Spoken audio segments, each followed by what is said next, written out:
2 araw na lang ang nalalabi sa isang mapait na laban para sa kontrol ng US Congress, naglunsad ng pinal na pangangampanya si US President Barack Obama para bigyang suporta ang Democrats sa Cleveland, Ohio noong linggo. Tinapos na ni Obama ang 2 araw na campaign swing na nakadesenyo upang himuking bumoto ang lahat ng mga taga-suporta ng Democrats sa panahong malapit ng isagawa ang halalan sa Estados Unidos. So Cleveland, I need you to keep on fighting.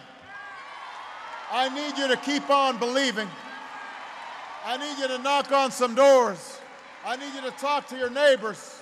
Bunsod ng pagiging aburido ng mga botante sa ekonomiya at kay President Obama, inaasahang mabawi ng mga Republicans ang control ng House of Representatives at gumawa ng malalaking Senate gains sa araw ng Martes. Umaasa naman ng mga Democrats na mapapanatili nito ang kanilang majority sa Senado sa pamamagitan ng pagkapanalo sa California, Washington at West Virginia. Para sa iBalita, ako si Rachel Jonedo.